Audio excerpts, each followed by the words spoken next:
Hey guys, welcome back to my channel. So today I'm going to be talking to you guys about how I take my Instagram pictures. So I get a lot of comments and questions asking me how I do it because I kind of take like 99% of the content myself. I don't really have other people taking pictures of me most of the time. So I wanted to share with you guys how I do that. Basically how you can take pictures in a self-sufficient way without having to just like rely on selfies. So yeah, I'm going to take you through all the basics, all the little more finer details that I use, just literally everything that I do and take into consideration when I'm taking some pics for Insta. So here we go, and I hope you enjoy.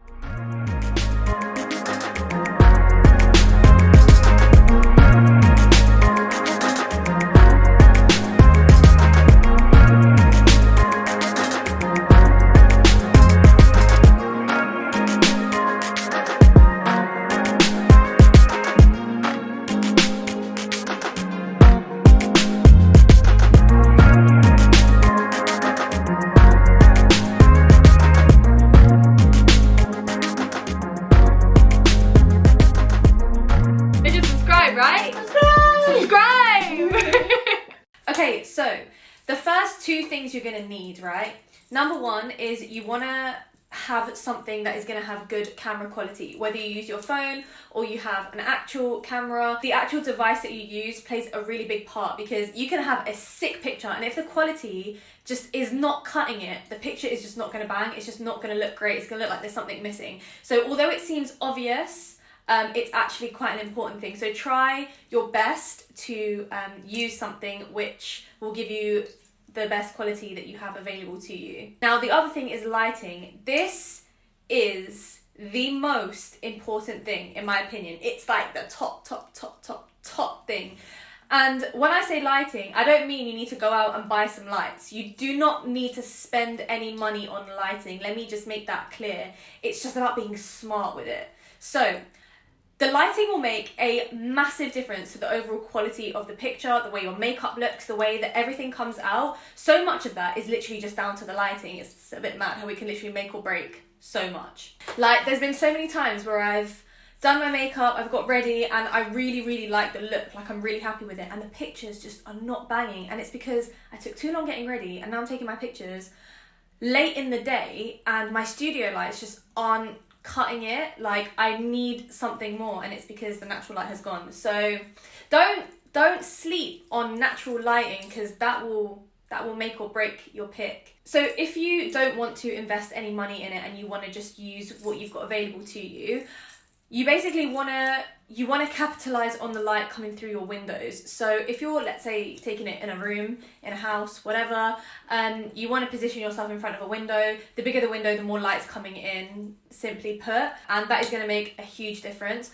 Also, know your timings. Know when the sun is kind of coming through your window. Like, for example, my room gets sun at a different time to my mum's room because of the facing, like the north, south, east, west, whatever, because of the facing of the house. So know your timings as to when the lighting is perfect in the location where you will be taking your pictures. Let's not forget the beloved golden hour. Listen, summer is approaching. The more sun that we get, the better your quality of your pictures can be, because when you capitalize on when the sun is at its peak, 10-10. So other than just generally when the sun is coming through your window and you've got a good general lit up space, as well as that, when you have golden hour, I'm just gonna point out what it is. It's when the light has a really gorgeous golden warm glow, and the way it makes your skin look, it's a 10-10 situation. So you need to utilize that. So for example, I know what time and what place in my room the light hits when it gets to golden hour time, just as the sun is setting. I know what part of my room it is. So I will sort of make sure that I'm ready and prepared, that area is nice and clean and ready for me to take pictures, so that when the sun comes, I can just shoot away and I don't have to waste any time. Now, if you do want to invest, if you want to up your lighting game a little bit, you don't want to be restricted by the sun, because we all know how temperamental that can be. In terms of studio lights, the number one thing, I would say the first basic thing that you want to invest in is a ring light. It doesn't have to be a massive fancy one. Nah, you don't really need it. A ring light is a ring light, and especially if you're just starting up, if you don't really want to invest like the big bucks in it, You don't really have to. So my ring light, I've bought, this is actually my second one that I've bought from there because I've had one for a while, is the newer one, and you can get them off Amazon. There's so many on Amazon and eBay, and you can get smaller ones as well if you want, like, you know, a more portable one, a more affordable one. You can go small. You don't have to have a massive thing taking up space in your room. It doesn't have to be like that. Also, you can get mini ring lights which kind of clip on the top of your phone. So if you're taking it with your phone, you can just clip it on top and it will sort of like perfectly light you. And there's settings on it where you can pick if you want white light, warm light, or a mix of the two. So there are a few options. You don't think that, you know, if you want to buy lighting, you have to spend a lot on lighting. Like, you don't really have to.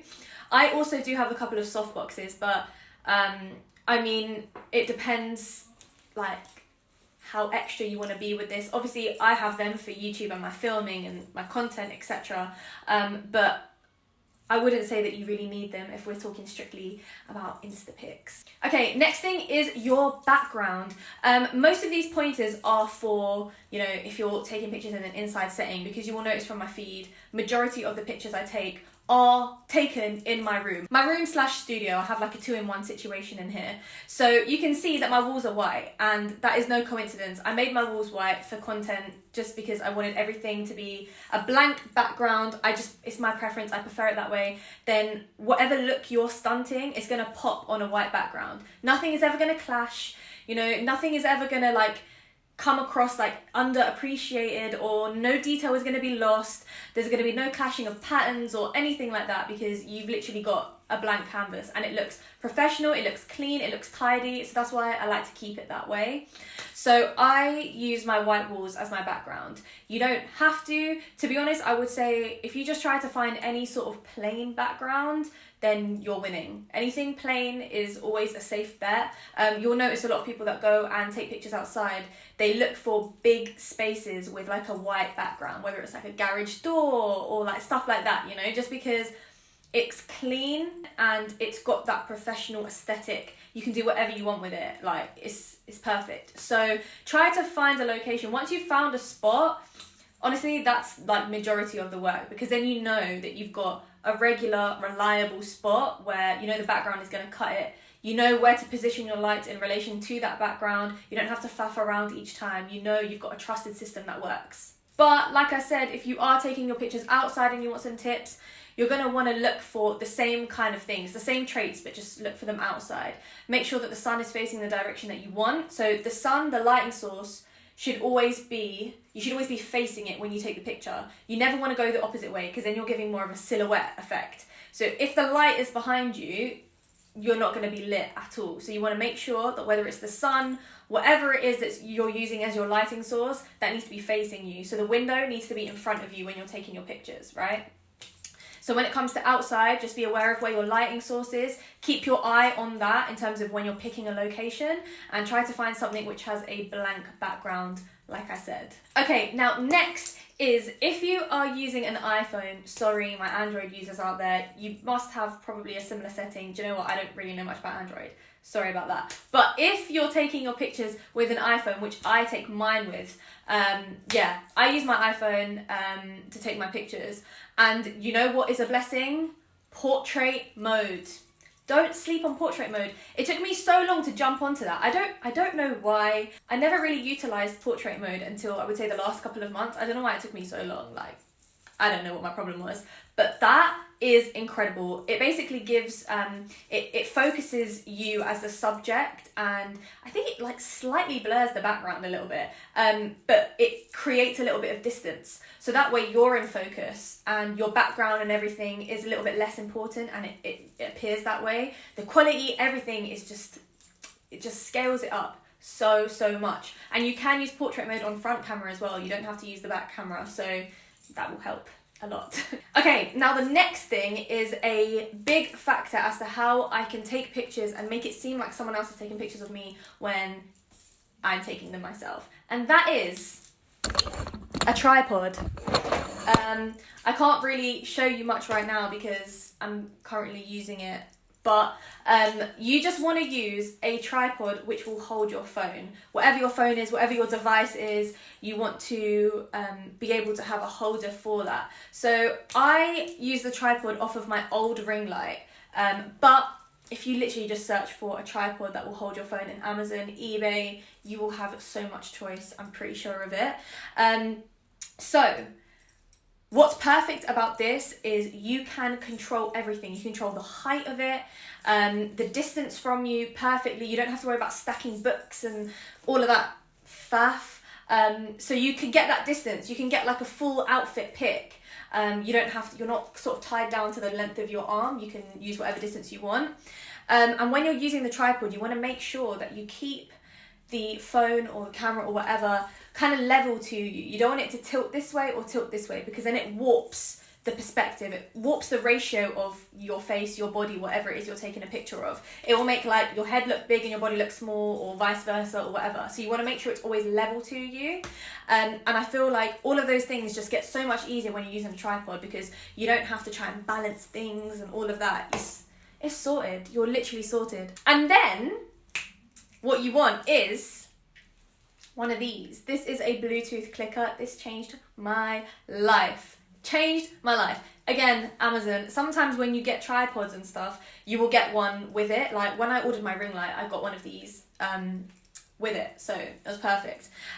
Basically what it is a little clicker, so you can take the picture. You don't have to use timer or anything on your phone. You can just click, and every time you click, it will take a picture. So you can have your phone on your tripod at like a distance, and then you can just keep stunting, keep changing your pose, and you just got to hide the clicker. That's the only thing. Try hide it or get it out of the frame and just click and just keep changing your pose as you go, and you will have a variety. You're literally doing up your own photo shoot and you don't need anyone on the other side of the camera. Like when I take my pictures inside, I use the tripod. When I go outside, I use the tripod. So I literally take it with me, I set it up, I make sure that I'm in shot and everything, make sure the lighting's good, I'm happy, and then I'll just get in place and I'll just go for it. I'll just take my pictures. So again, it can appear like someone else is taking them of you, but you can see yourself the whole time because you're using the front camera.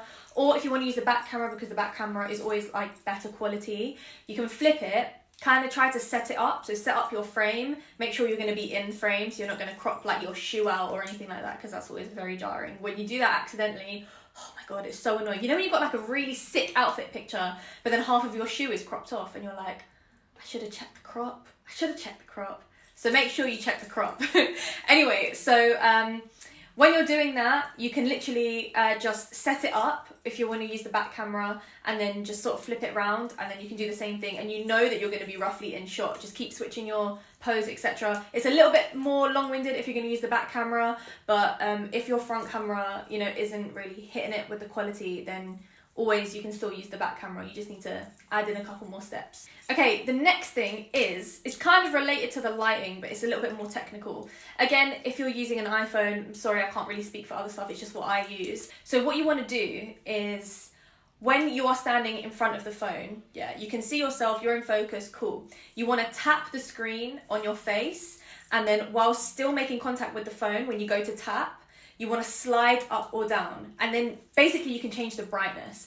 But there's something about when you do it in the moment, instead of trying to edit the picture after, when you adjust the brightness when you're taking the picture, oh my gosh, it makes such a big difference. Oh my god. The only thing that's really annoying is when you set it, let's say you want to make it brighter, yeah, when you slide it up, then you'll take your picture. If you move position or something, the setting will go back to normal, and it's really annoying. As far as I know, there's no way that you can lock that setting of the increased brightness.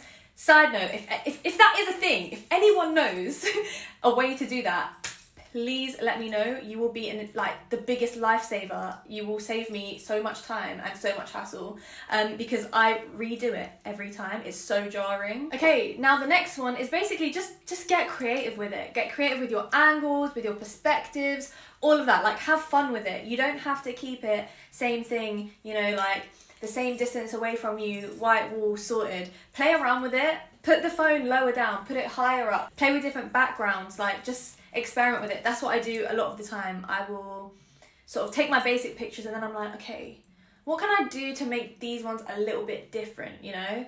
And then I'll play around with angles, etc. And if I don't do that, I will try to play around with some edits. But I will show you all of that in the next part of this video. So that's basically all the tips that I have. That's everything I sort of do to take my own pictures. I'm about to do it now for this look. I'm about to take the next set. So look out for them on the gram if you don't follow me already. Quick plug. My Instagram is @DevonAGoHill.